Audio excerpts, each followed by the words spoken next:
y eso hace que, pues que cada vez que nos da un poquito de teoría, nos pueda poner un ejemplo que nos pueda servir a todos.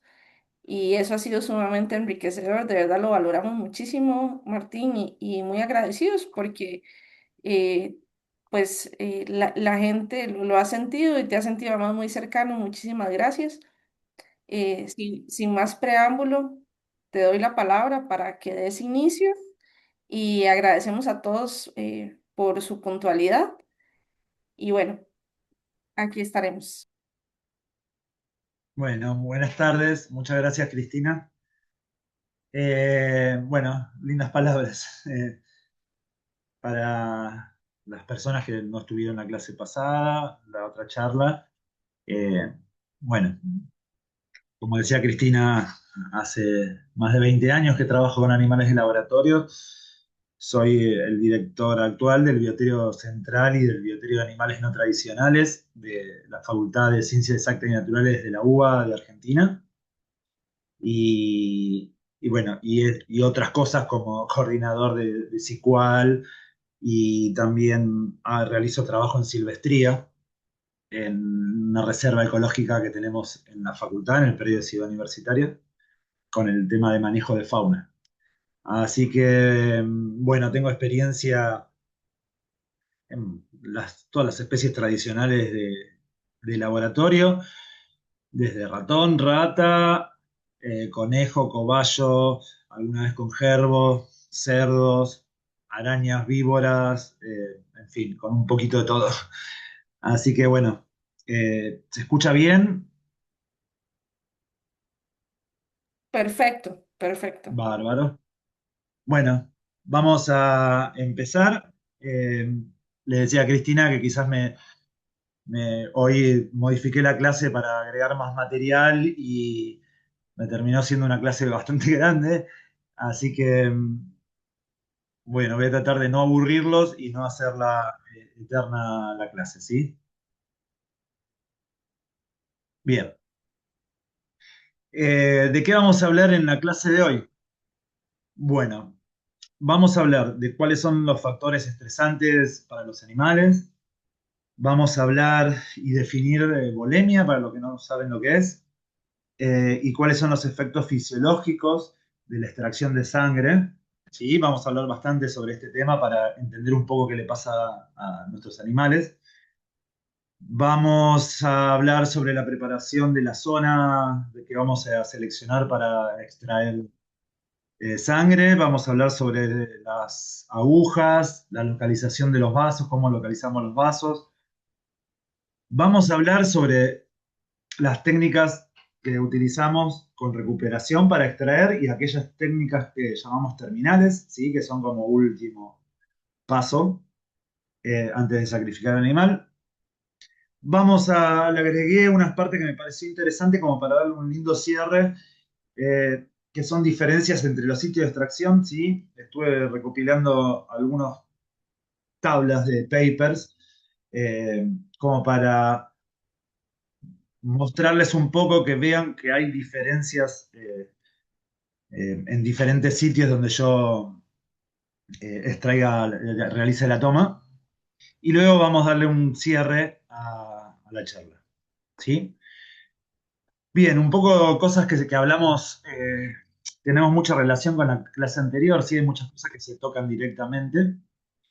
Eh, entonces, quizás a los que estuvieron en la clase anterior van a ver cosas que se repiten de alguna forma, ¿sí?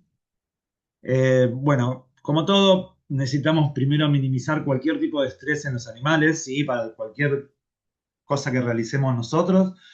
De esta manera, si logramos minimizar el estrés, vamos a mejorar obviamente los resultados, van a ser más extrapolables lo que realicemos. Nos vamos a garantizar de seguir los lineamientos éticos nacionales si tenemos o internacionales y debemos darle un trato humanitario a los animales. ¿Sí? No son un reactivo biológico como muchas veces se habla, o no es solo un reactivo biológico. Eh, Vuelvo a decir, los animales no eligen estar acá, puede ser parte de un proyecto de investigación, así que tenemos que tratarlos de la mejor manera posible. Vamos a hablar un poco de aquellos factores estresantes durante la extracción.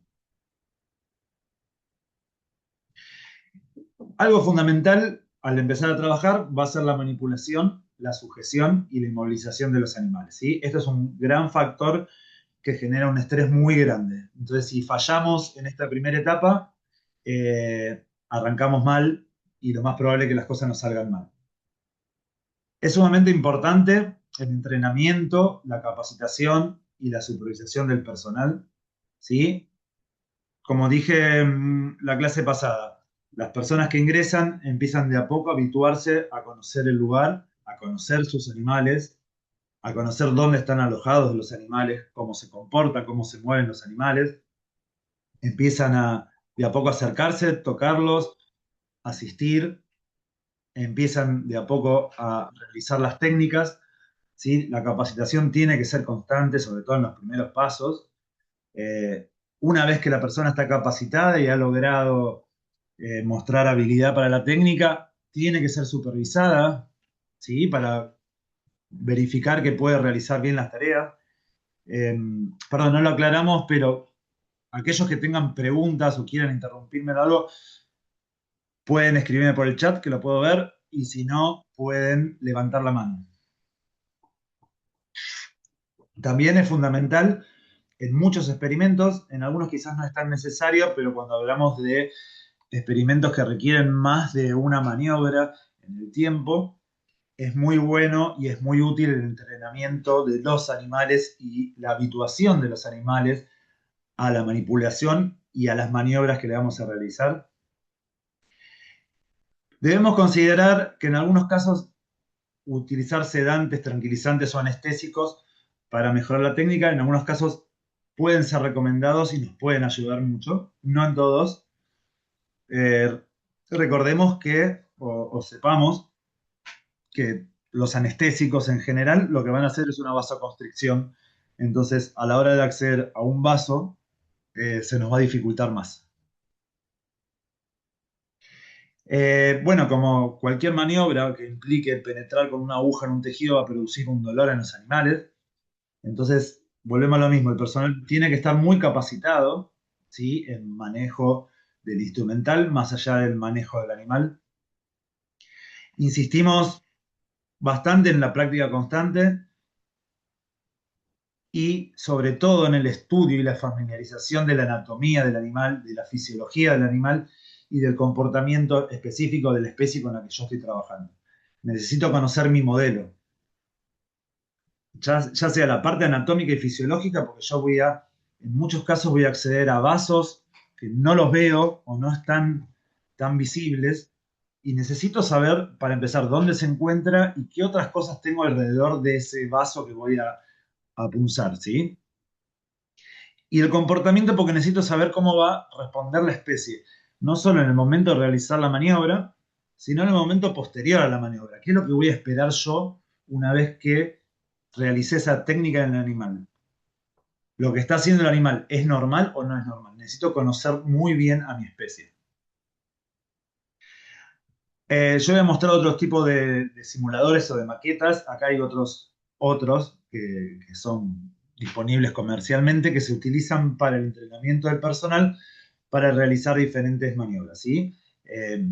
Ahí tenemos, por ejemplo, abajo a la izquierda una rata que tiene unos conductos en la cola que simulan las venas para eh, para la práctica de extracción de sangre, por ejemplo. En otro caso son otro tipo de modelos, pero bueno, hay un montón disponibles en el mercado.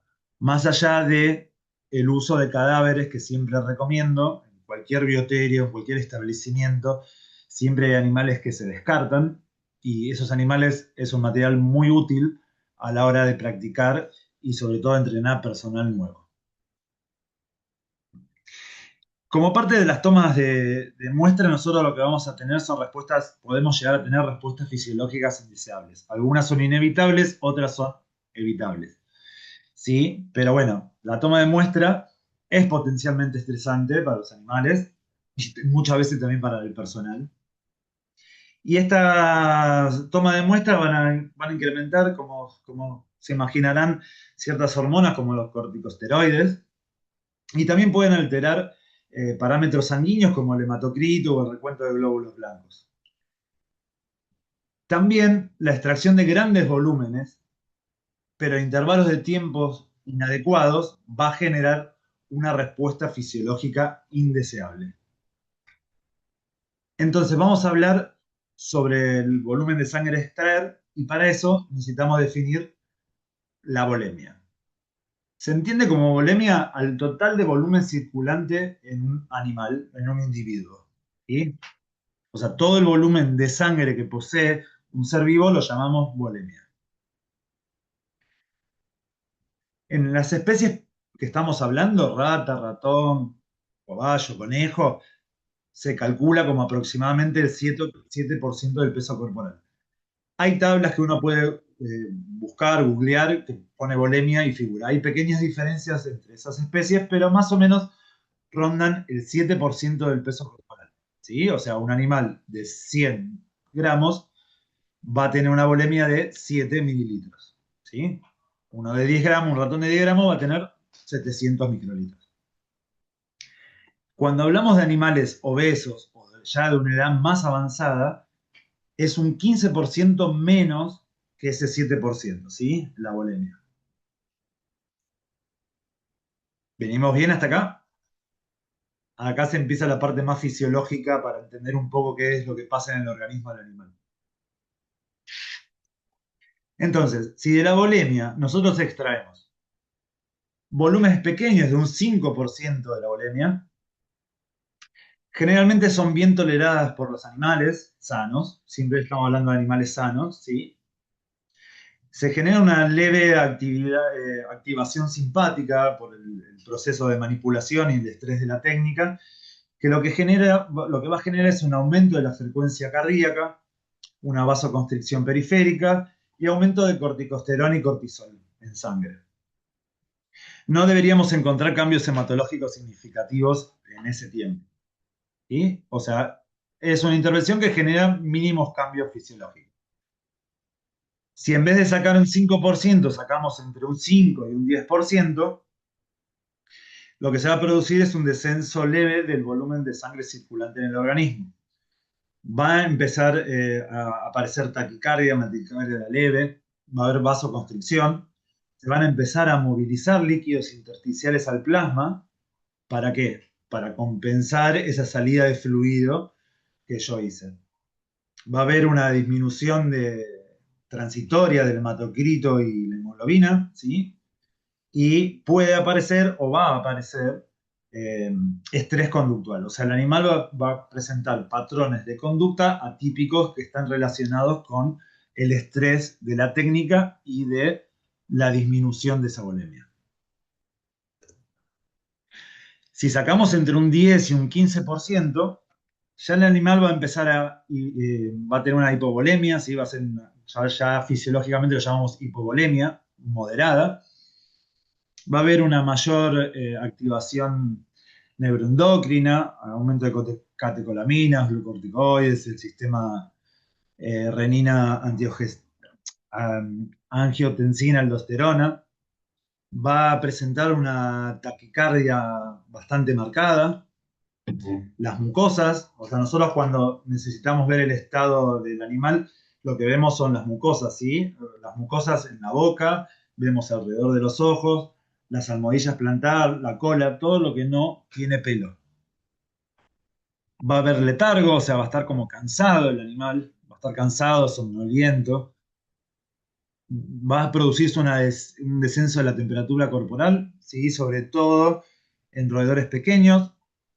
En conejos quizás va a ser menos evidente, pero recuerden o sepan que cuando hablamos de roedores pequeños, tienen un metabolismo muy rápido y pierden la temperatura corporal, pierden muy rápido la temperatura. ¿Sí? Entonces, al tener ese metabolismo rápido y lo que va a generar es que se pierda la temperatura y se va a notar en el cuerpo del animal. Y vamos a tener un riesgo ya de anemia.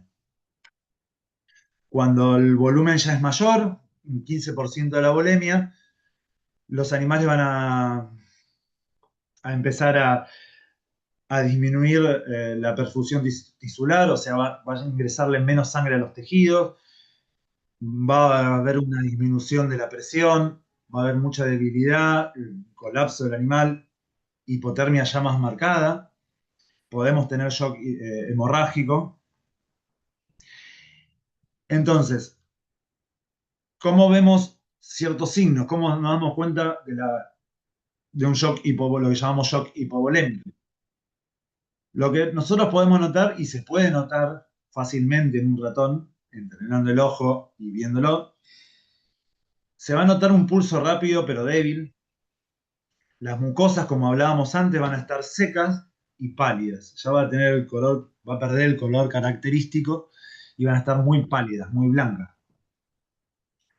Se va a producir un descenso de la temperatura corporal y el animal va a hiperventilar, ¿sí? Va a empezar a jadear para que le ingrese más volumen de aire. Se podría utilizar una terapia de reposición de fluidos cuando yo excedo cierto volumen de extracción para recuperar y que el animal no entre en ese shock hipovolémico. También lo que sucede es que si la extracción yo la saco lo que tengo que sacar, pero los intervalos son demasiado cortos o me excedo del volumen que yo tendría que sacar, puede aparecer la anemia. La anemia tiene características bastante similares. Tenemos palidez de las mucosas, ¿sí? Orejas, almohadillas plantar también, la cola, por ejemplo. El animal lo que le va a suceder es que va a tener intolerancia al ejercicio, ¿sí? No va a poder realizar bien actividad y va a tender a estar en un rincón o en un lugar quieto, inmóvil, sin realizar actividad.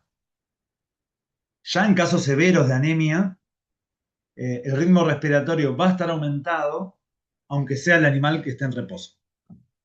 Y una forma fácil también de darse cuenta de la anemia, por si no lo saben, la mayoría de las especies que hablamos generalmente tienen los ojos rojos, ¿sí? Son animales albinos o tienen una base genética, un fondo genético que tiene ojos rojos.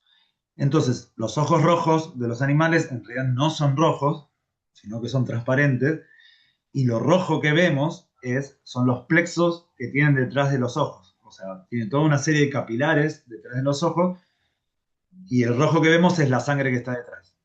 Cuando el animal está anémico, ese rojo, en vez de ser rojo fuerte, va a pasar a ser un más rosa. Entonces, automáticamente uno ve un ratón o una rata albino, un animal albino, y si ve los ojos rosas, significa que el animal está anémico. ¿Sí? ¿Vamos bien? Bien, hay factores que agravan más estos problemas, ¿sí? Por ejemplo, las anestesias profundas, la deshidratación. La anestesia profunda va a colaborar también a muchas de las cosas que dice acá, ¿sí? A la deshidratación, porque va a favorecer la pérdida de temperatura del animal, salvo que yo tenga el animal anestesiado sobre alguna superficie que le mantenga el calor. Pero eso va a generar deshidratación, pero la temperatura se va a mantener igual estable. Cualquier enfermedad previa que tenga el animal, los ayunos prolongados, ¿sí? La temperatura del lugar de trabajo que no sea acorde, que sea baja, el muestreo repetido siempre va a generar, va a agravar cualquier situación. Al igual que una mala técnica de contención. Cualquier mala técnica de contención lo que va a generar es un aumento del estrés del animal, ¿sí? Y puede llevar a niveles muy altos y complicar la recuperación después de un sangrado de grandes volúmenes. Bien, entonces, como regla general, siempre que hablamos de animales sanos y bien nutridos, nosotros podemos sacar hasta un 10% de la volemia con efectos adversos mínimos, ¿sí? Esa extracción se puede repetir cada 3-4 semanas según la bibliografía. Si podemos cada 4 semanas mejor, es lo que recomendamos por ejemplo nosotros acá. Si yo necesito sacar mayor cantidad de sangre en menos tiempo, por ejemplo cada 24 horas, yo puedo sacarle cada 24 horas el 1% de la volemia. ¿Sí?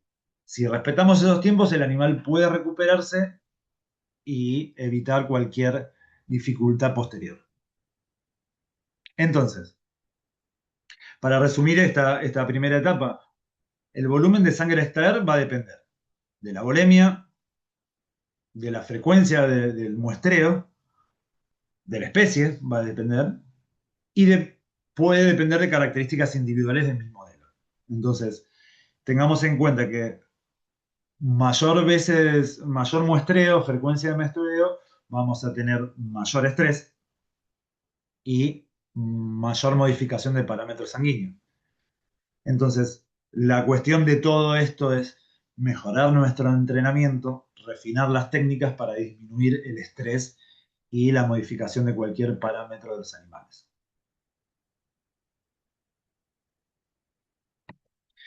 Como recomendaciones generales, extraer siempre el menor volumen necesario. Si yo necesito sangrar un ratón y solo necesito sacar una gota de sangre, como dicen muchas veces los investigadores, me vienen y dicen, necesito sacar una gota de sangre, o sacar un poco más por las dudas. Sacar un poco más por las dudas no es algo que vaya. Si tengo que sacar 50 microlitros, trato de sacar 50 y no 100. ¿Sí? Cuanto más saque, va a ser peor para los animales. Tratar de utilizar técnicas rápidas y precisas, realizar una correcta vasodilatación y calentar el animal. Lo vamos a ver estas cosas particulares más adelante. Reducir al mínimo siempre el mínimo indispensable el tiempo de manipulación y de contención de los animales. Respetar siempre a rajatabla los intervalos de muestreo. Y muy importante monitorear a los animales luego de los procedimientos, ¿sí? El peso, la conducta, las mucosas, la hidratación, etcétera. Bien, vamos a empezar con la descripción de las técnicas, pero tenemos muchos pasos antes de llegar a explicar la técnica en sí. Tenemos una consulta de Diana. Durante todo el ciclo de vida del animal, roedor, en el laboratorio, ¿cuántas veces se puede realizar toma de muestra de sangre? Si existe algún límite. No, a ver, límite no, o sea, no existe. O sea, la realidad, yo podría realizarle. En la clase pasada, no sé si estuviste, yo contaba de un conejo que tuvimos y nosotros durante 3 años le sacamos.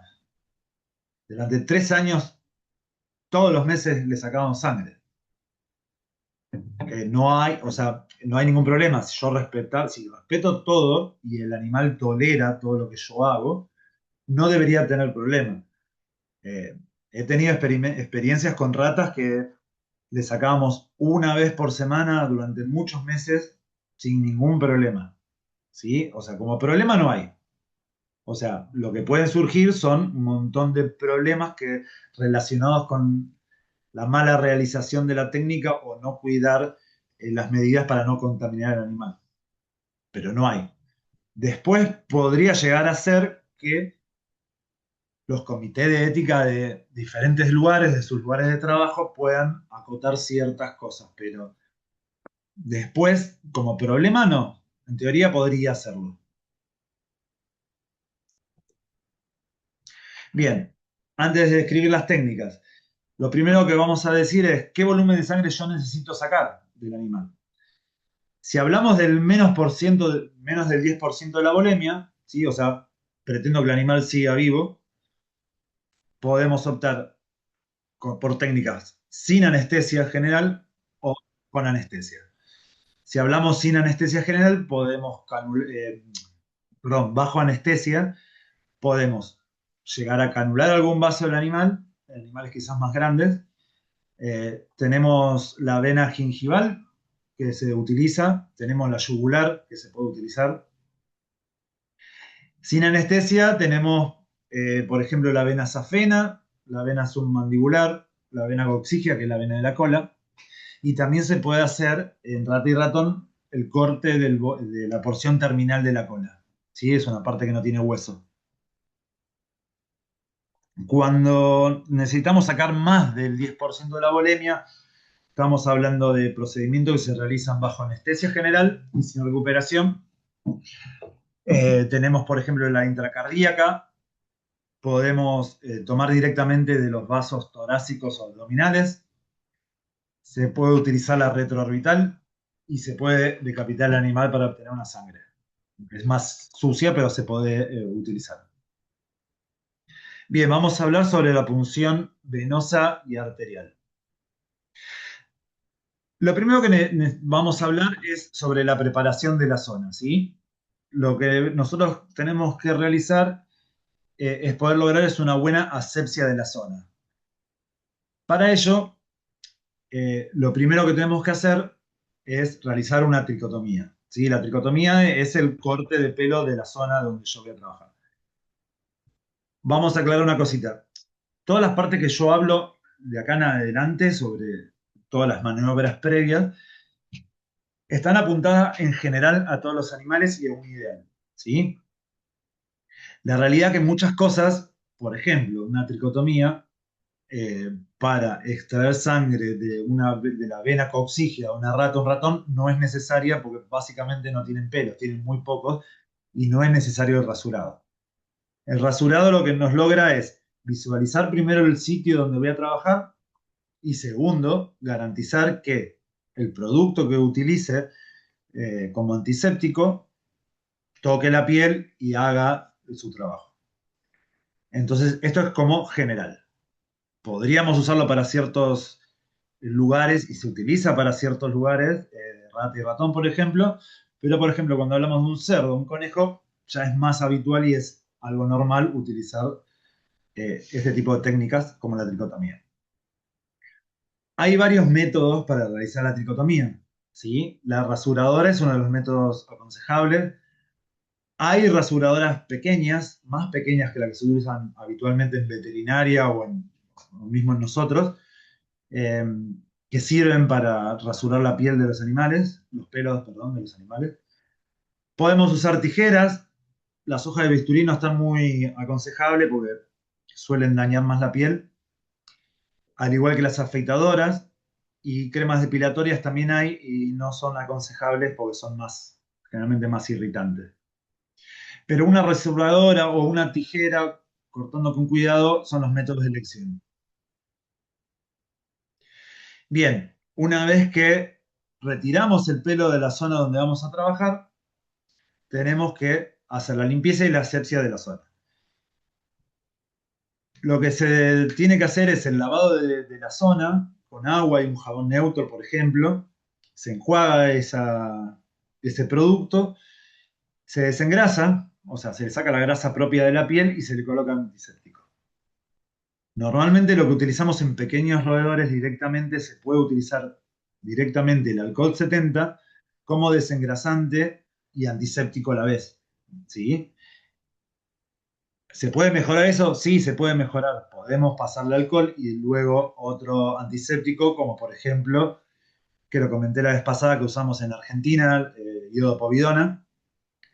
Podemos usar esa combinación para hacer la asepsia de la zona.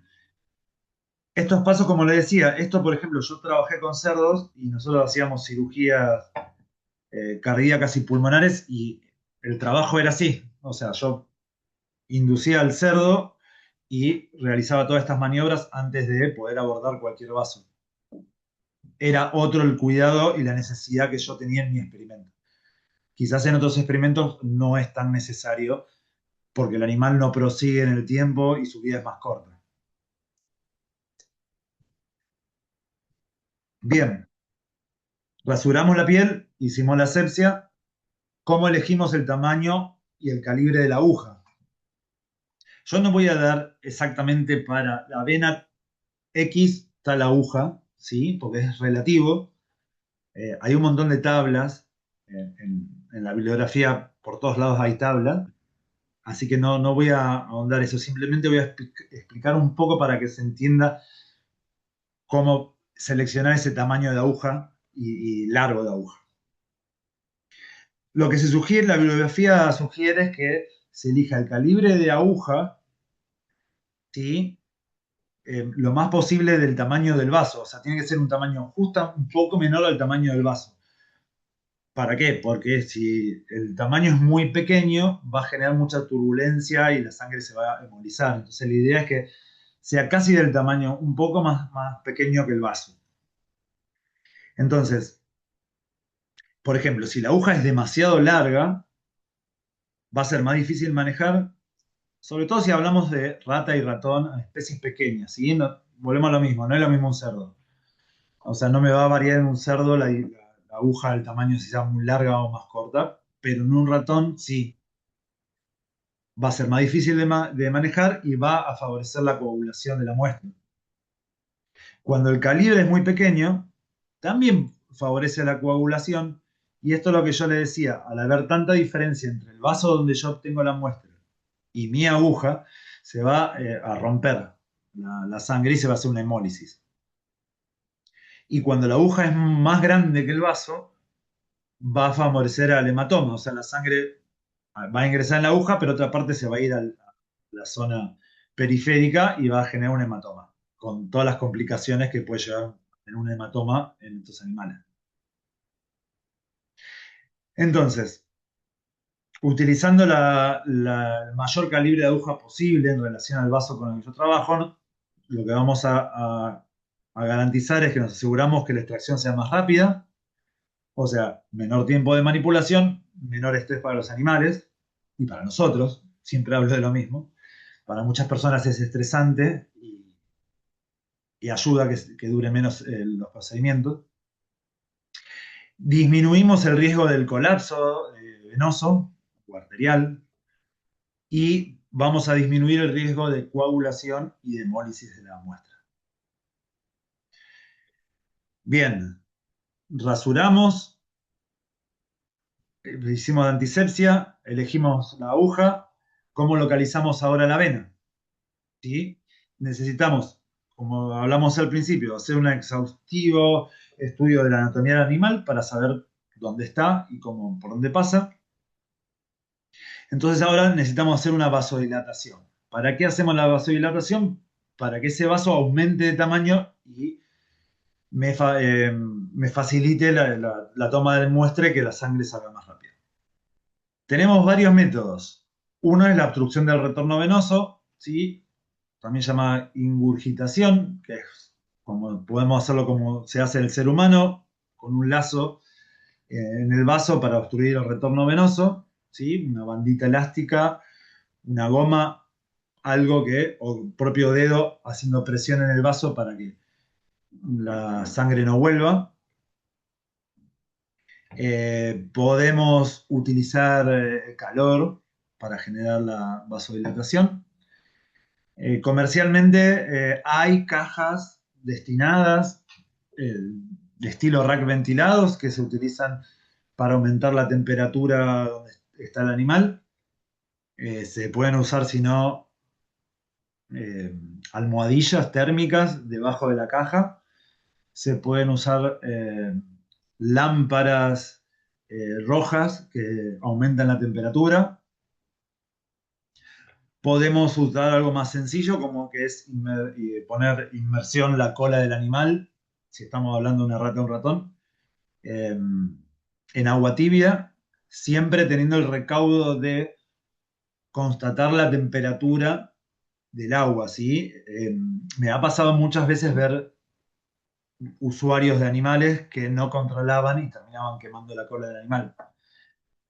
Así que es importante ponerse en un lugar que no tengamos guante y controlar la temperatura que no sea elevada para no quemar el animal. Si no, puedo usar esa misma agua tibia, pero con una gasa y pasándole en el vaso. También hay agentes químicos que están en desuso, como el silol, que se utilizaba muchísimas veces, eh, porque genera una vasodilatación importante y muy abrupta. Yo cuento siempre, una sola vez lo usé en mi vida en un experimento en conejos, que aquellos que conocen o trabajen con conejos, los conejos tienen unos vasos muy importantes en las orejas y generalmente uno no necesita grandes cosas para tener una vasodilatación de las venas.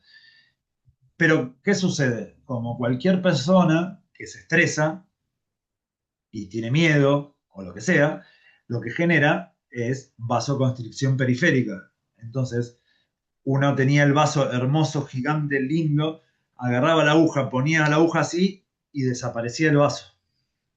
Un vaso constrictía todo y no se veía nada. Y eran ensayos para laboratorios privados donde teníamos muestras seriadas que se tenían que tomar en cierto momento y tenían que respetar y había que sacar sangre sí o sí.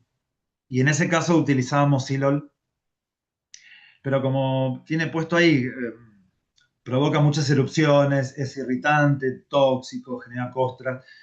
Nosotros teníamos un cuidado extremo cada vez que lo usábamos y si bien lo tuvimos que usar 2 veces en ese experimento, luego se lavaba la oreja del conejo con agua y jabón bastante y se le ponía crema todos los días al conejo en la oreja. La piel estaba suave, hermosa y la realidad es que no tuvimos problemas. O sea, quedó bien, no se le irritó, pero bueno, es peligroso y no es aconsejable su uso. Pero existe. Bien, me pasé una, no, está bien. Bien, como recomendaciones, el pelo y la piel debe ser perforado, la piel y la vena en un solo movimiento, ¿sí? También lo charlé ciertas cosas en la otra clase, la aguja firme, seguro, en un solo movimiento. No puedo estar dudando ni ir de a poco porque el ir de a poco significa que puedo llegar a rozar el vaso en el trayecto que estoy realizando y romperlo.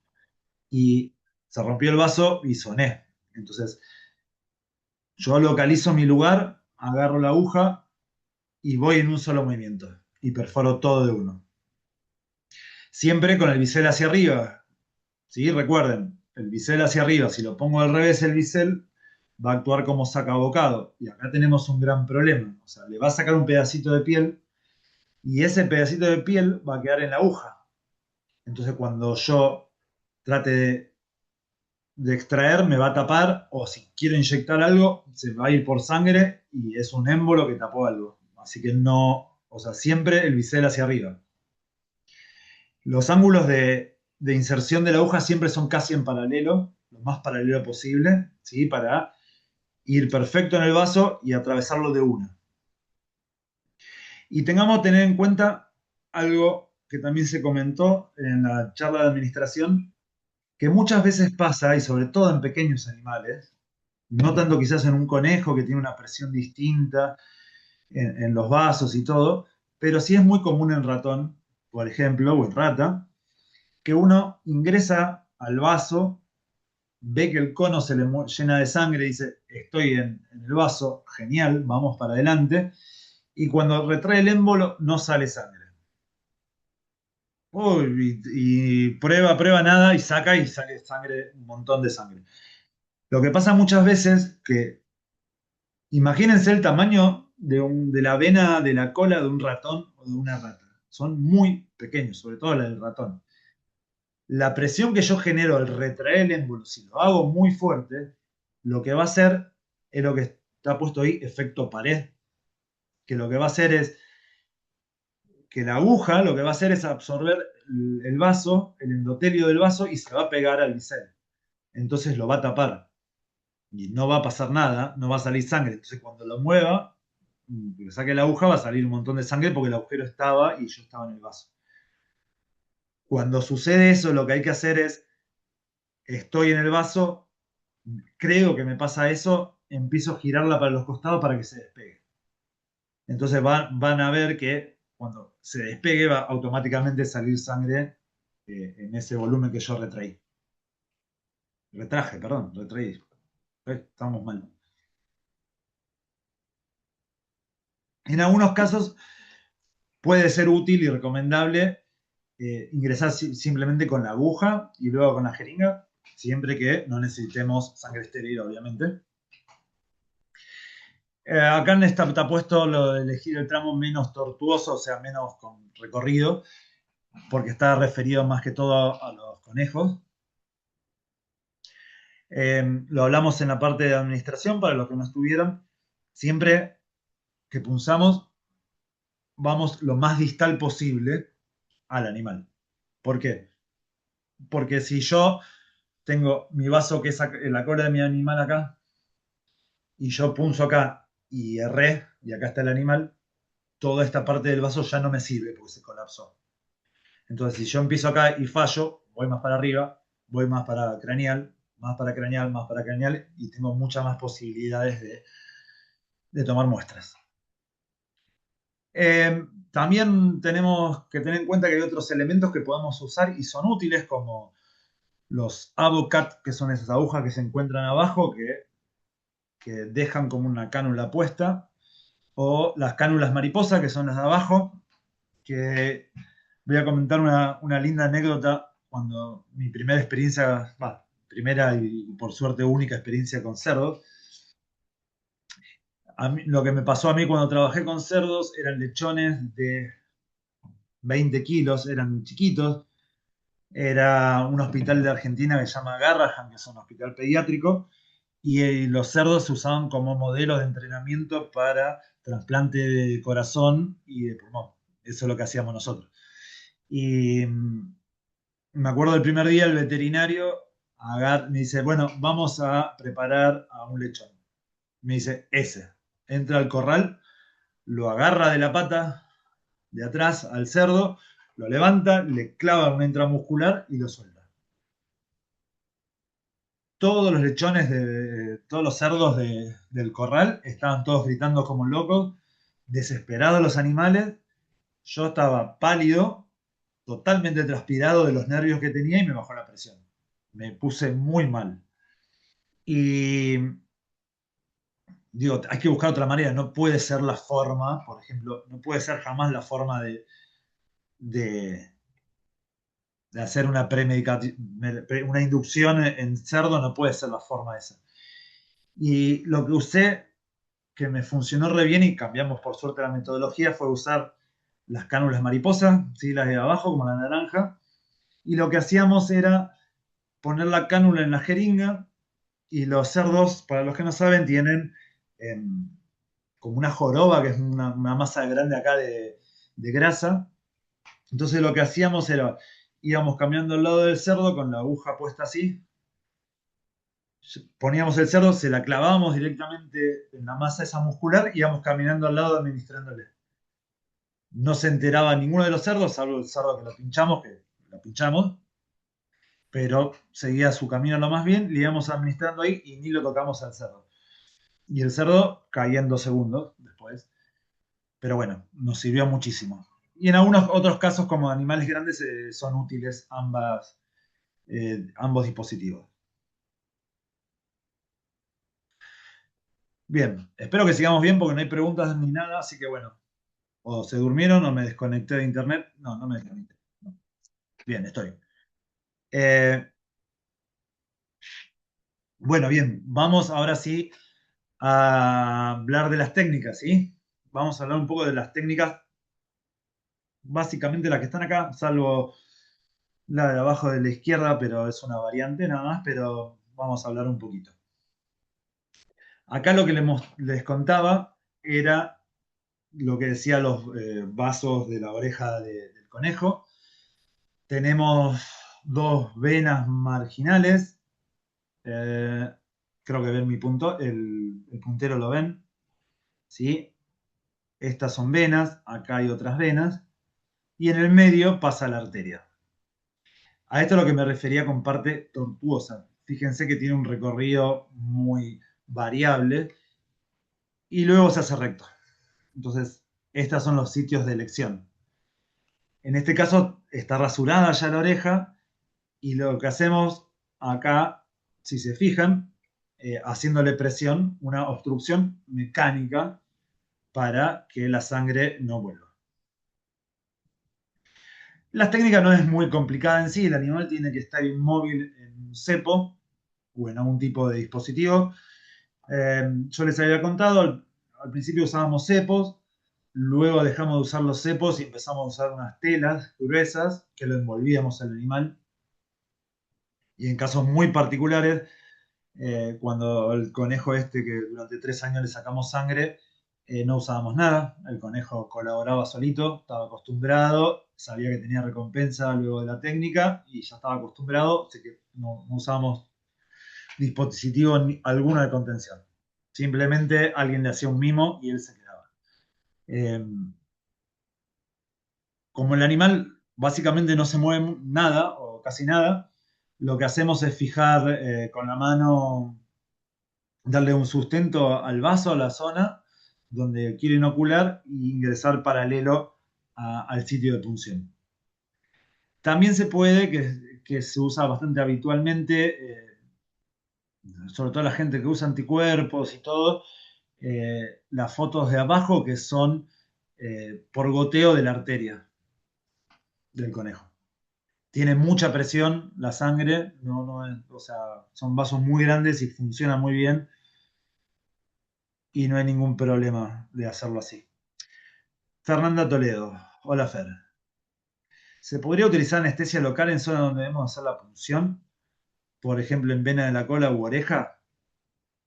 ¿O sería contraproducente la vasodilatación? Y si se puede, ¿cuál recomienda utilizar? Bien, linda pregunta, Fer. Eh, a ver, no utilizaría anestesia local.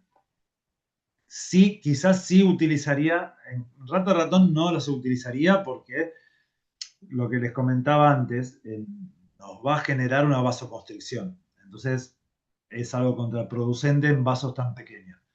Ahora sí, en conejos es otra cosa. Los vasos son muy importantes los de conejos, son muy grandes, son fáciles el acceso. Si yo estimo que podría llegar a molestarles, sí. Puedo ponerle lidocaína, por ejemplo, en crema. Hay cremas con anestesia que de uso comercial para personas y para veterinaria también hay. Eh, Tranquilamente le puedo poner eso para minimizar el estrés de los animales. Pero, o sea, estamos hablando de un conejo, un cerdo, un animal grande. En los pequeños no, por los problemas de la vasoconstricción. Bien, seguimos. En roedores con cola, lo que habíamos también charlado la clase pasada, básicamente lo mismo que administrar. La técnica, tenemos dos venas marginales, una vena dorsal y una arteria caudal. Los sitios de elección son las venas marginales, ¿sí? Que tienen menos tejido alrededor y son más fáciles de acceder. Lo que utilizamos, si necesitamos un método de contención mecánica, utilizamos algún tipo de cepo que nos deje la cola libre, como el que se muestra abajo en la foto. Esperen que volvemos a pasar. Una vez que tenemos el animal contenido en el cepo, lo que hacemos es generar ese doblez en la cola del animal. Como yo no tengo espacio donde se encuentran las venas, no tengo, está rodeado de hueso, no tengo espacio de tejido alrededor, no puedo corregir el movimiento. Entonces, para ingresar paralelo, lo que hago es, uy, se me fue, darle un pequeño doblez a la cola para garantizar que mi aguja pueda entrar paralela al vaso, ¿sí? Una vez que lo localizo, hago todos los pasos que hablamos anterior, nos va a poner el cono, va a entrar una gota de sangre al cono, garantizando que yo estoy en el vaso. Y una vez que estoy ahí, empiezo lentamente a extraer sangre. ¿Sí? Se colapsa muy fácil, sobre todo la del ratón, se colapsa muy fácil, entonces lentamente voy extrayendo sangre. Esto lo había mostrado también la vez pasada, otra forma de facilitar el ingreso a las venas es dándole un pequeño doblez a la aguja con la misma tapa, no sacando la tapa del todo, doblo la jeringa y le doy ese pequeño ángulo que me ayuda bastante a acceder. Y fíjense cómo en esta imagen, sobre todo en la B, se nota bastante bien, tengo bien tensa la cola, le estoy dando apoyo y a su vez le doy para garantizar la estabilidad de la aguja, de la jeringa, perdón, le doy estabilidad con mi otro dedo a la jeringa. De esa manera garantizo que esté bien firme todo y que no se me mueva. Acá un movimiento de más hace que me rompa el vaso o me salga.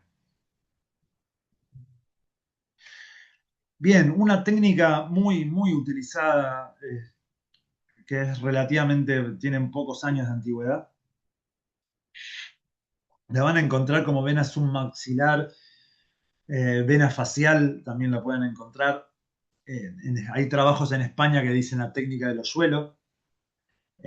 ¿Por qué del hoyuelo? Porque si se fijan, los ratones y las ratas tienen un hoyuelo acá, una zona donde el pelo como que se abre en dos y queda una, acá lo llamamos hoyuelo en Argentina. Y generalmente se punza ahí, es el sitio de punción. Esta técnica lo que tiene de particular, hay varios videos, hay un montón de videos, sobre todo ahí abajo tienen de donde se sacó esto, la marca de Lancetas, tiene un montón de videos y un montón de información. Acá el uso de lancetas, por ejemplo, las marcas que se venden lancetas para ratones, tienen un tamaño determinado de la parte de filo, ¿sí? Según, o sea, uno cuando las compra tiene indicaciones de para qué peso de animales. Porque esa distancia que tiene ese filo me garantiza que yo no me exceda y siga de largo y punce demasiadas cosas que no tengo que punzar. No es, o sea, a la vista es un poco choqueante muchas veces. A mí al principio, hace muchos años, cuando me presentaron la técnica, me costó un montón. Después me di cuenta que no, que la realidad que el animal se recupera muy bien, es más lo visual para uno, pero la realidad es que funciona muy bien, es rápida, ¿sí? Si uno sabe manipular bien el animal y realizar la técnica rápida. El gran problema que tenemos con esta técnica es que no vemos dónde punzamos. O sea, no hay un vaso visible eh, que tomar de referencia, decir, ahí está el vaso, voy, punzo ahí. No, no lo hay. Si se miran, eh, me pregunta acá si es dolorosa la técnica submaxilar para el animal. Mira, hay un montón de trabajos que comparan las técnicas y lo que dice que esta tiene muy buena recuperación y niveles de estrés bastante bajos en comparación a otras. Eh, por eso es una de las vías de elección, porque es rápido y fácil. Si la haces bien, es impecable. Y el dolor es bajo. Sería bajo si está hecho todo correctamente, ¿no? Pero necesita mucha práctica para llegar a ese punto. De nada. Si se fijan en la imagen de la derecha, tenemos un vaso que baja desde el ojo y otro que va paralelo al maxilar inferior. Lo que se hace habitualmente, a ver, en muchos lugares usan, como le decía, técnica de hoyuelo y punzan el hoyuelo. No siempre está así como que está en el hoyuelo. Lo que se hace habitualmente es trazar una línea imaginaria, a ver si la tengo. No, no la tengo. Lo que se hace es, se traza una línea imaginaria por el maxilar inferior que se une con el canto del ojo. ¿Sí? Se hacen unas líneas imaginarias y es así. La realidad es que cuando uno, yo les cuento acá en estas imágenes no están, yo sí lo hago así, le voy a agregar una variante a lo que muestran siempre acá. Acá, por ejemplo, no es recomendado poner alcohol, porque si yo le pongo alcohol le va a irritar el ojo. Lo que yo hago acá es primero ponerle vaselina en la zona, de tal forma que genero como que peino el animal y genero la unión de los pelos así y los corto. Corto directamente los pelos de la zona. Por varias razones. Si bien no es necesario, a mí me facilita ver la musculación del animal y la vaselina lo que tiene, que lo vamos a ver en otras técnicas, es que cuando yo punzo la sangre no se me va para todos los laterales, por el pelo, ni por el desinfectante ni nada, sino sale en un solo punto. Y a su vez me da la ventaja que en el tiempo yo puedo ver mucho mejor la zona, puedo ver si se me generó un hematoma o algo, o hay una infección o algo en la zona, que con pelo a veces es más complicado. Entonces yo lo uso y me sirve mucho, y con una tijerita lo voy rasurando el animal. La realidad, cuando yo veo esa unión de líneas imaginarias, creo que yo soy loco, o mucha gente piensa que soy loco, pero yo siento la depresión de los músculos y es donde yo punzo y es donde sangra. Pero esto es práctica. Esto no hay otra cosa que práctica. Y como les decía en su momento, quiero realizar esto. Bueno, agarro un animal de descarte, un animal que vayan a sacrificar, lo abro, me fijo, como los músculos, a ver por dónde pasan los vasos, cómo es la cosa, no entiendo cómo es, bueno, me fijo. Eh, Esta técnica se junta por goteo. Acá no podemos ingresar con aguja, obviamente, y jeringa. Podemos usar o lancetas o se puede hacer algo más casero, que es sabiendo el tamaño que tiene la lanceta, porque está en la página comercial, agarrar una aguja convencional y cortar la punta de la tapa con esa medida. Entonces vuelvo a tapar la aguja y solo me sale ese tamaño que yo medí. Y me queda. No es lo mismo, a mí nunca me resultó muy cómodo y por suerte siempre tuve lancetas. También hay lancetas pediátricas que tienen tamaños bastante similares y son quizás más accesibles que la marca comercial que venden en Estados Unidos. Acá lo importante también es la forma que yo manipulo el animal. ¿Por qué? Porque el animal tiene que estar, en este caso, tiene que estar muy quieto, la cabeza tiene que estar muy firme y toda la piel tiene que estar muy tirante. Porque donde la piel no está tirante, se va a formar un hematoma. ¿Sí? Entonces tiene que estar muy tirante. Si los que han trabajado con rata ratón y han inmovilizado al animal del pliegue, lo que van a notar, algo que suele suceder cuando lo inmovilizan del pliegue, es que se forma un pliegue de piel acá, y está muy tirante, un pliegue de piel que lo que hace lo termina ahorcando al animal. ¿Sí? Entonces, para eso hay una técnica que también apareció hace unos pocos años, que cambia la orientación de los dedos de cómo uno agarra, la técnica de tres dedos, cambia la forma de cómo uno agarra el pliegue para que no se forme eso. Eh, Después, si quieren, se los puedo mandar el video de cómo es esa técnica, que es una pequeña diferencia que hace que el animal no se me ahogue. Y una vez que yo tengo todo listo, inmueble animal, hice, si quiero o no, ponerle vaselina, si la asepsia de la zona, tengo que hacer, ubico el lugar, pongo la sonda o aguja en ese lugar y hago un movimiento rápido. Como les decía, si yo el tamaño está bien, no tengo problemas, no tendría problemas de pasarme. Lo que sí puede pasar es que si yo no punce, o sea, calculé mal o le calculé muy mal, puede pasar que el animal sangre igual y puede pasar que el animal sangre y como está cerca el conducto auditivo, sangre y le salga sangre por la oreja. Es uno de los problemas que puede llegar a tener esta técnica. Si eso sucediera, ese animal tiene que ser sacrificado, porque la infección que va a tener en la oreja no la podemos controlar y la sangre va a tener una hemorragia por ahí y no la podemos controlar. Y lo que hay que tener en cuenta es, si no estamos muy hábil, necesitamos otra persona, ¿por qué? Porque el animal sangra muy rápido. Si está todo bien hecho esto, punzan y sale una gota, otra gota, otra gota, otra gota, y se va el animal enseguida. Se nos pasa. Entonces, hay que tener todo muy preparado, o con mucha cancha, u otra persona que tenga mi tubo Eppendorf o contenedor y un algodón para hacer hemostasia. Otra técnica utilizada en los pequeños roedores es la vena safena. Eh, la vena safena también se hace por punción directa. Tenemos varias formas de hacer esta técnica. Lo que hacemos es, como veíamos acá, la safena pasa bastante paralela a los huesos de la pierna. Tenemos una forma que es de la parte interna del cuarto trasero del animal.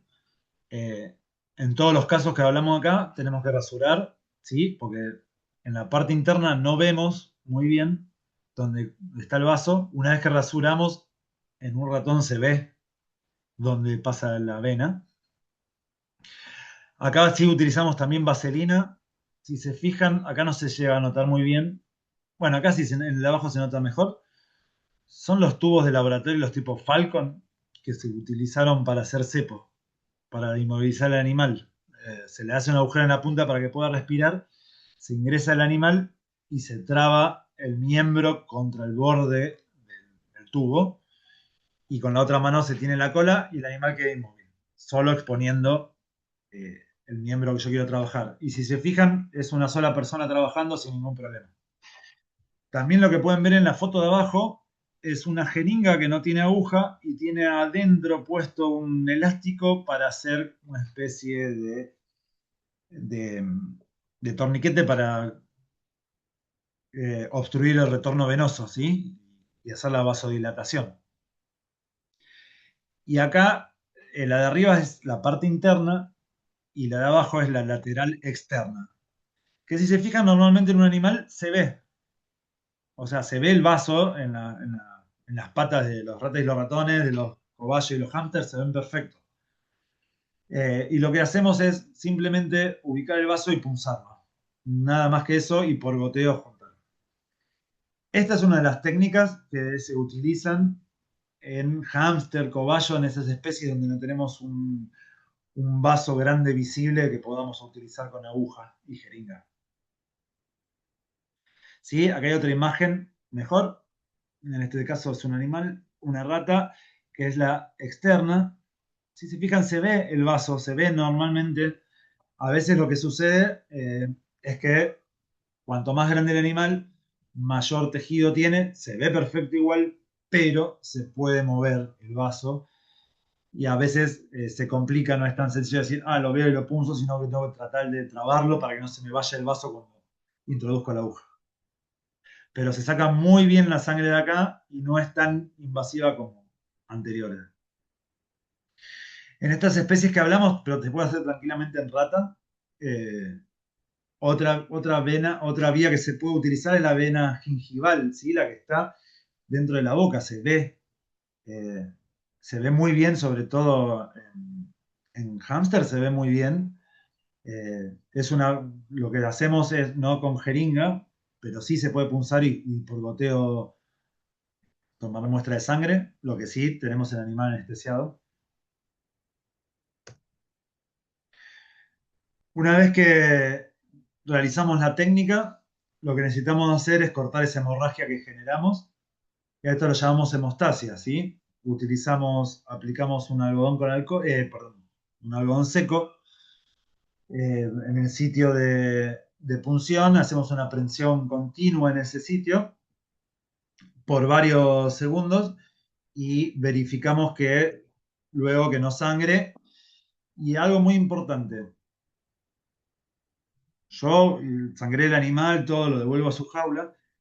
Necesito con el tiempo, una vez que termino de hacer todo, ir controlándolo, porque muchas veces ese granuloma, esa costra que se genera en el lugar donde yo puncé, el animal se la saca y se termina sangrando poco, quizás, pero sangrando. Entonces, siempre es bueno la costumbre de ir controlando eh, a los animales tiempo después de realizada la técnica. Claudia Torres pregunta, ¿qué volumen se puede extraer de la vena safena y maxilar? Mira, Claudia, la realidad, mucho. La maxilar, yo por ejemplo en un momento trabajé con unos animales que eran unos ratones que estaban conectados a una máquina que se llama pletismógrafo, que es para medir la función de los pulmones. Y después de ese procedimiento el animal no podía seguir viviendo y además necesitábamos sacrificar y no podía usar los pulmones porque necesitaba los pulmones. Y yo sacaba submaxilar, por ejemplo, con lanceta, ¿no? Y ratones normales de 30 gramos, ponele. Tranquilamente le sacaba 1 mililitro. O sea, hacía casi un sangrado blanco. Nosotros perdón, una aclaración. En un ratón, por ejemplo, que yo podría esperar eh, que ese ratón tuviese más o menos 2 mililitros de sangre. Cuando uno habla de sangrado blanco es sangrarlo hasta que no sangre más, básicamente, sangrar toda la sangre. Que no llega jamás a sacar uno toda la sangre, el volumen nunca saca la volemia porque hay sangre retenida en muchos vasos, en órganos, no llega a sacar todo eso. Sacar un volumen en un animal de 30 gramos, cerca de 30 gramos, 1 mililitro, está muy bien y es lo que uno estima generalmente sacar intracardíaco, por ejemplo.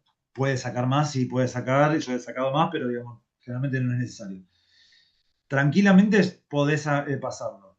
Y de hecho, me ha pasado gente que recién empezaba becarios que se le han muerto animales desangrados por sacarle la vena maxilar. Y la safena también es una vena muy importante.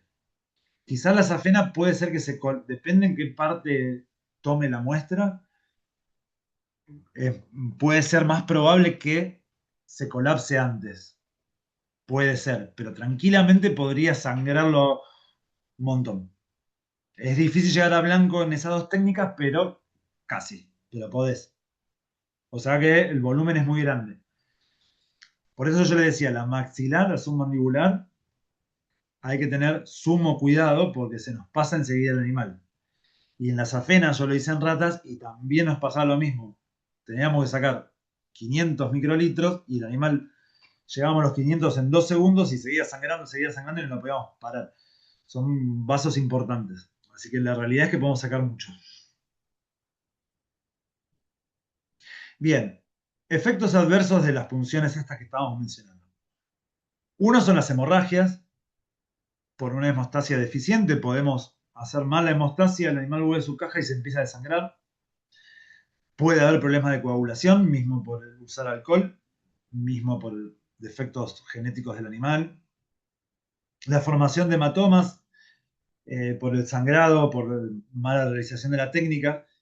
Tengan cuidado, por ejemplo, la submandibular, que un error acá, un hematoma en la cara, le va a impedir y le va a complicar al animal que come. Entonces ya es muy peligroso esa parte.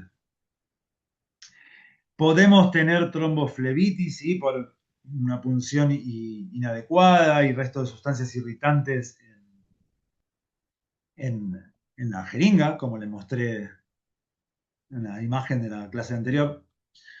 Obviamente el estrés por inadecuada manipulación de sujeción, punción, el ambiente de trabajo no sea adecuado, por la presencia de otros congéneres en el área. O sea, tengan en cuenta que las técnicas no se deben realizar delante de otros animales. Yo tengo que separar el animal que quiero extraer sangre, tenerlo independiente y no con sus compañeros al lado, ¿sí? Porque se van a estresar todos y el último que tenga que trabajar va a estar como loco y va a salir todo mal.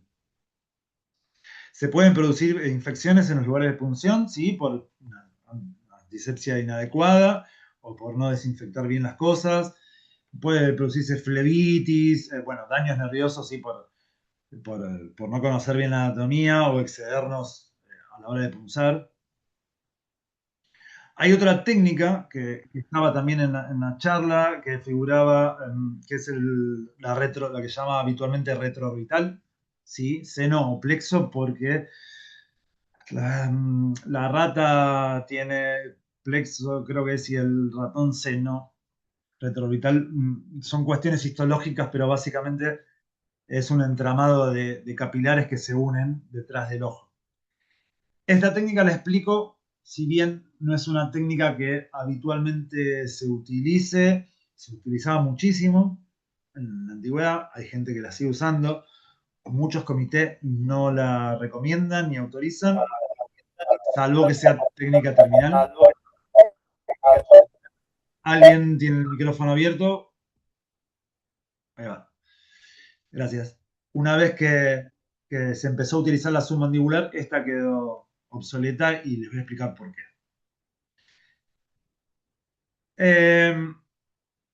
Esta técnica consiste en empujar un capilar, ¿sí? Detrás de la conjuntiva del ojo hasta la pared posterior de la órbita, donde por movimientos giratorios se rompen los capilares y la sangre sube por capilaridad por el capilar, mucho capilar, ¿no? Pero sube por capilaridad y sale del ojo. Esa es un poco la técnica. Hay varias formas de hacerlo, lo pasamos por alto. Ahí tenemos el dibujo en la parte de arriba, lo que se hace, se protruye el ojo, se lo exterioriza, y con el capilar se pone en la conjuntiva y se pasa por detrás del ojo.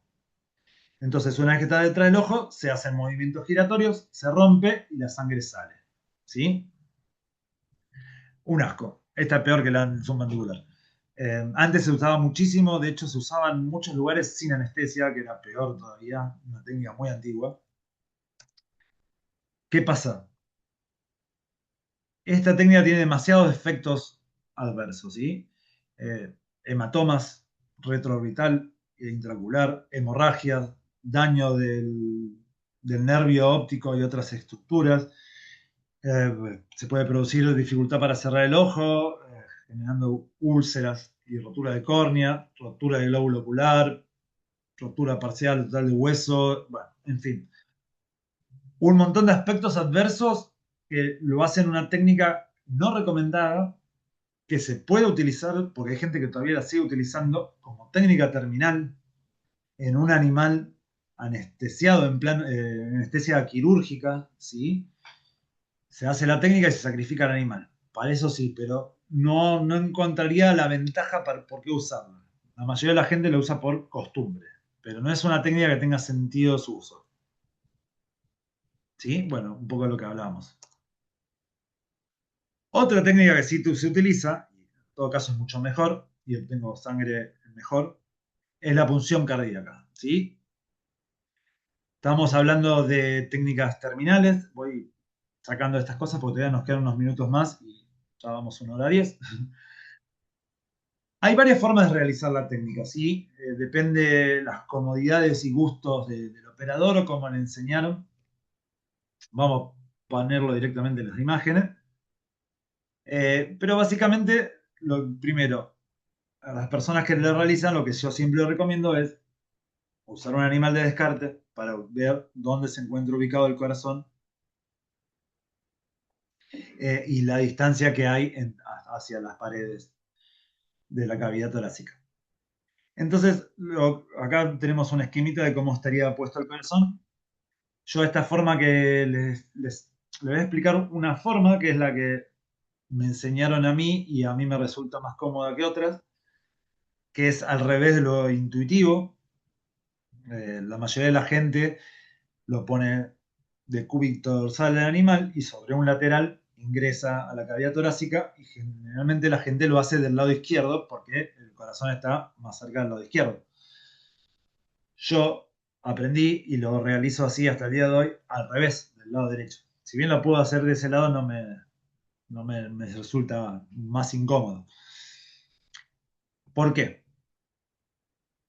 Doy mi teoría nada más. Yo lo que tengo que hacer primero es tratar de ubicar dónde está el corazón. ¿Sí? Con un dedo tengo que sentir dónde está el latido del corazón, porque acá también voy a ciegas, si bien tengo más referencias, voy más a ciegas y puede fallar por más que diga, no, sí, sé dónde está. Bueno, lo que hacemos es, en este caso, con el dedo índice estoy tocando, palpando dónde está haciendo el latido más fuerte. ¿Y por qué lo hago de este lado? Yo cuando toco ahí, ingreso con la aguja del lado derecho, la aguja va a tocar el corazón y lo va a mover y llevar contra la parrilla costal del lado izquierdo. Entonces, el corazón va a tener una contención sobre las vértebras. Caso del otro lado, si lo hago al revés, no la tengo esa contención. Eh, y me es más fácil el tema de tener el dedo ahí y seguir el latido del corazón. Es la única diferencia que hay. Después se puede hacer de cualquiera de los dos lados. Entonces, lo que se utiliza muchas veces como referencia es el hombro de los animales y el codo del brazo opuesto. Entonces yo lo que hago, digo, acá está mi hombro, bajo el brazo del animal y pongo el codo y trazo una línea de codo a hombro y en el medio pasa el corazón. Es una forma de referencia, pero abriendo el animal podemos revisarlo y verlo perfectamente. Una vez que localizamos donde queremos que está el corazón, introducimos la aguja y la llevamos a ese lugar y automáticamente si tocamos el corazón se llena el capilar, el cono de la aguja de sangre. Lo que está bueno y necesario es buscar, en este caso se utilizó la mesa como apoyo, pero necesitamos apoyar la aguja, darle un lugar de fijación para que no se mueva y no se salga la aguja. Otra forma que se puede utilizar es ir directamente desde el diafragma, desde abajo. Hay mucha gente que utiliza esta técnica eh, usando la misma metodología. La diferencia que yo acá uso los dos dedos para fijar y ubicar el corazón. También hay gente que la hace perpendicular, ¿sí? Pero a mí nunca me funcionó y sabiendo las otras técnicas no necesito. Pero bueno, hay formas de hacerla distintas. Es una técnica que no se usa, no se recupera el animal, no se aconseja recuperar el animal. Si bien se podría recuperar el animal, no es una técnica que se aconseje recuperarlo. Porque tiene muchísimos efectos, como se podrán imaginar, adversos, ¿sí? Hemopericardio, hemotórax por obliteración de vasos sanguíneos, fibrilación ventricular, puede producir con paro cardíaco. La muestra no sale como de un vaso, ¿sí? No sale limpia. ¿Por qué? Porque estoy atravesando más allá de tejidos, el pulmón, o sea, va a estar contaminada. Entonces, puede generar mucha sangre en la cavidad torácica, en los pulmones. Entonces, no se aconseja como técnica que se recupere el animal, si es terminal. Una vez que extrajimos el volumen de sangre que queremos, por más que veamos que el animal haya dejado de respirar, confirmamos la muerte, eh, podemos dislocarlo el animal para asegurarlo o directamente cortar, decapitar el animal o algo para garantizarnos que el animal está muerto. Hay veces que eh, bajó tanto los latidos y la frecuencia que no nos damos cuenta si el animal está vivo o no. Puede pasar inadvertido, sobre todo en animales más grandes. Y ahí viene la aclaración de animales más grandes por conejos, porque la he visto que la aguja no llegaba al corazón. Entonces, necesitamos medir siempre el largo de nuestras agujas. O un último método es el corte de cola, que es un poco exagerado el título de corte de cola, pero...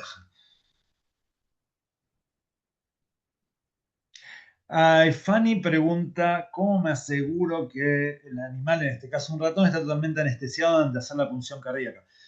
Bueno, eso es más veterinario, o sea, nosotros lo que tenemos que ver es la ausencia de reflejos, o sea, una vez que el protocolo anestésico que utilicemos, depende de cada institución, o las costumbres o drogas disponibles en nuestros países, eh, es la ausencia de reflejos.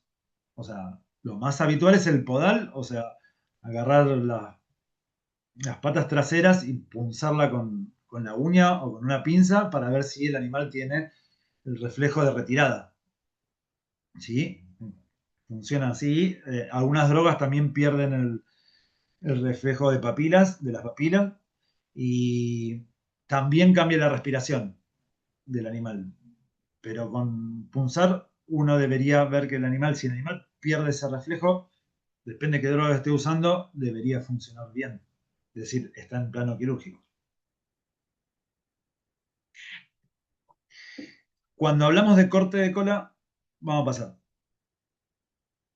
Los que conocen la anatomía del ratón y de la rata, tenemos toda la cola y en la parte terminal de la cola tenemos unos milímetros donde terminan las vértebras coxígeas, tenemos una porción terminal que es solo tejido. ¿Sí? De hecho, en este tipo de animal, por más que sea negro en los primeros, antes del destete, se puede ver bastante traslúcido y puedo ver dónde está el hueso. Entonces, puedo guiarme muy fácilmente a la hora de cortar. Lo que no se hacen, en ratones adultos puede llegar a hacerse, depende de la edad y del tamaño de la cola. En ratas adultas no, se hacen en edades tempranas y se puede sacar hasta 2 milímetros por animal. O sea, es muy poco. A ver si tengo acá. Bueno, esto es lo que decían, las ratas, además en ratas adultas ya cuanto más se va acercando la edad de destete, ya la piel se hace más oscura y no puedo ver dónde corto. Eh, entonces es peligroso, ¿sí? Entonces la técnica se hace una o dos veces, pero más de 2 milímetros no puedo sacar de tejido. ¿Qué me permite esto? A ver si lo tengo o no lo tengo. No, no lo tengo. ¿Qué me permite? Dos cosas. Primero, extraer sangre, como bien dice el título de la clase. Poco, sí. No lo voy a sacar jamás a blanco, no voy a llegar a sacar el 10% de la volemia. Puedo sacar poco, gotitas de sangre. Pero, por ejemplo, es muy útil si yo quiero hacer una curva de determinación de la glucosa. ¿Sí? Como sabrán, para realizar esas curvas se sacan muestras seriadas de sangre en diferentes intervalos de tiempo. En un lapso de tiempo de 4 o 5 horas, depende de los protocolos, voy tomando un montón de muestras. Entonces, ¿qué tiene de ventaja? Yo realizo ese corte, me sale una gota, me sirve para medir, hago hemostasia. Se forma un granuloma, después tengo que sangrar de nuevo, agarro un algodón con alcohol, saco el granuloma, me vuelve a sangrar, tomo la muestra, hemostasia y se cierra. Entonces yo puedo ir sacándole ese coagulito que se formó y tomar muestras seriadas. Entonces es una gran ventaja para eso. Y a su vez, esa porción terminal de la cola, para aquellos que trabajan con líneas genéticamente modificadas y necesitan chequear el genotipo de sus animales, esa muestra me sirve también para genotipificar mi animal. No puedo extenderme más porque de la cola, porque yo ya tengo riesgo de corte de colas de vértebras coxígenas, y la cola es sumamente importante, tanto en rata y ratón, para el equilibrio y la termorregulación, regulación corporal de la temperatura. Entonces no puedo excederme más porque corro esos riesgos. ¿Cuáles son los sitios más comunes que se utilizan? Bueno, ya estuvimos hablando mucho de la rata ratón, pero por ejemplo lo que hagamos en el cobayo y tenemos la vena safena, la gingival intracardíaca, lo mismo para el cobayo, para el hámster, perdón. Los conejos tenemos la ventaja de tener sus venas marginales y arterias de la oreja, que son muy accesibles, y también se usa la intracardíaca como técnica terminal. Y lo último que les quise agregar para entender un poco más todo esto y cerrar un poco, que muchas veces sucede que tenemos experimentos repetidos, o sea, en un experimento largo que tiene varias tomas en el tiempo, varias tomas de sangre, de muestras en el tiempo, que para mí no va a ser lo mismo si yo lo tomo de una manera o de la otra manera. Y tampoco va a ser lo mismo que yo tengo un experimento hoy y lo hago yo y me siento cómodo con la submandibular y viene Pedro y le sale más cómodo con la safena, entonces hace el mismo experimento pero con la safena, no es lo mismo. Las muestras que yo obtengo no es lo mismo. Entonces, yo siempre que realice cualquier tipo de experimento tengo que garantizarme, digo, yo voy a tomar la muestra de esta forma. Sí, listo, tengo que mantenerlo en el tiempo, expresarlo en el paper, en los trabajos, en los protocolos y mantenerlo siempre así, porque voy a tener diferencias. Acá le puse simplemente un par de ejemplos lindos que encontré. Por ejemplo, en este caso, eh, lo que toman parámetros sanguíneos de dos técnicas, retroorbital y submandibular. Entonces, si se fijan en el gráfico, por ejemplo, hay proteínas, albúminas, triglicéridos, creatinina, urea, colesterol. Fíjense que submandibular casi todo da más altos los valores en comparación a lo que es la retroorbital. O sea, estoy tomando muestra de sangre de animal, pero la submandibular tiene valores más altos de proteínas, de albúmina, de triglicéridos. ¿Sí? Acá ya partimos de una diferencia según la técnica. Este era muy bueno, pero no quise poner muchísimos gráficos porque tenía tantos gráficos y estaba bueno. Este lo encontré hoy, charlando, buscando cosas lindas y nuevas para ponerle. Este es un trabajo, está ahí abajo el nombre, evalúan un montón de cosas. En este caso, lo que evalúan son una de las compañeras que preguntó ahí sobre el tema del dolor, ¿no? Utilizando, estimo que los conocerán, o si no se los comento, la escala de Grimace es una escala de medición del dolor por facciones de los animales, de las personas también, porque hay de muchos animales, están gratis para bajárselas por internet. El que no las conoce, bájesela porque hay hasta póster en el NC3R, tiene los póster gratis de bajarse de un montón de animales de laboratorio, donde según las facciones que tiene la cara, uno puede inferir cuánto dolor tiene el animal. Así que son buenísimas y son reútiles. Y acá lo que hacen es comparar un montón de cosas, un montón de formas, y miden mucho. Y en este caso, el dolor, por ejemplo, comparan. El verde tenemos el que solo manipularon el animal, uno que estuvo bajo anestesia, el otro, esperen que tengo que correr la pestaña del chat. El corte de cola, retrovulvar del ojo y la vena facial. ¿Sí? Comparan las escalas del dolor.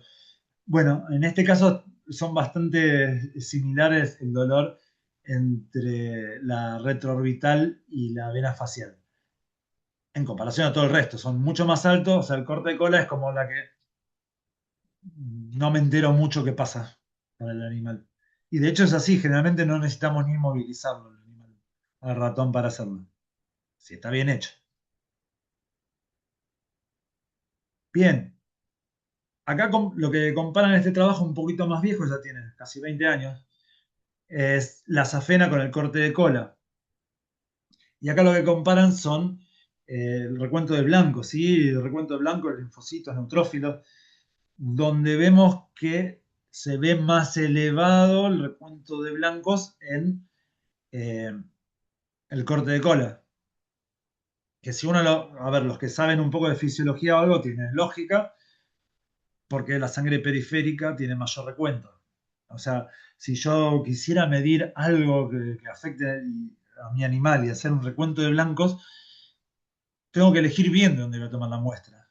¿Sí? Porque fíjense la diferencia que hay, por ejemplo, al día uno. Hay una diferencia muy grande, depende de donde yo saque la sangre.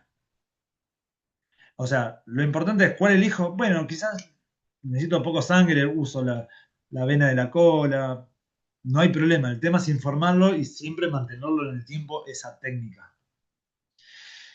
Bueno, acá en este caso, este también es un mejunje de retroorbital, de la cola, de la safena, que toman con anestesia, sin anestesia, diferentes tipos de anestesia, un poco más viejo, del 2001, donde lo mismo, vemos ciertos parámetros eh, sanguíneos modificados.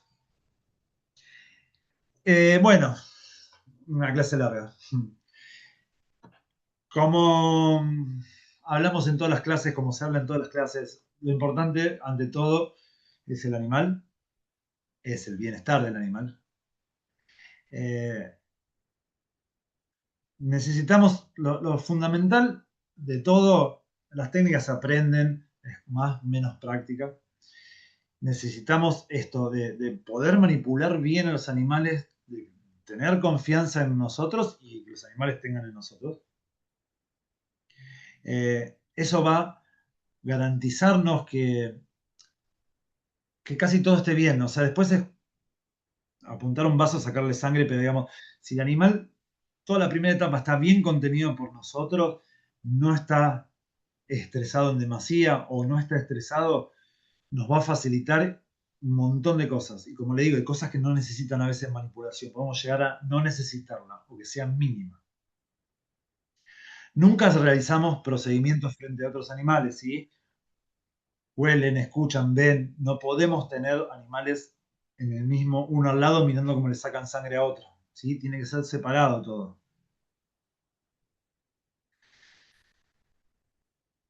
Entrenarnos, capacitarnos, informarnos, buscar bibliografía, sí es algo fundamental siempre, no la primera vez, sino hay que mantenerlo, tratar de mantenerlo en el tiempo.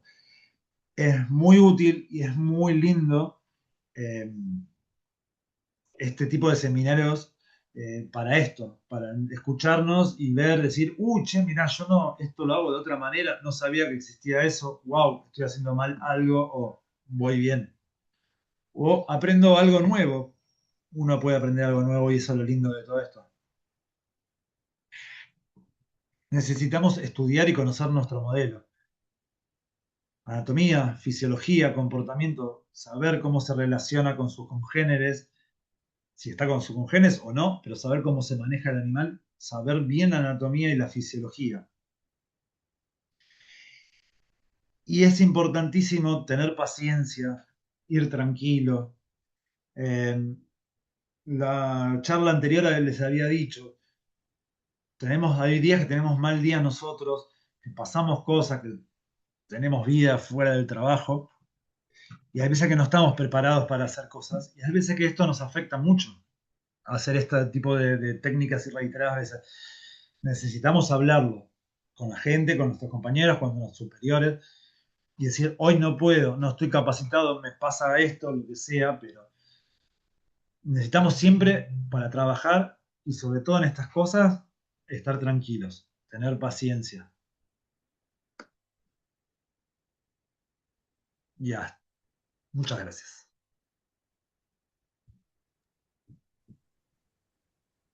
No, Martín, muchas gracias a vos de verdad porque ha sido una charla excelente. Además, nos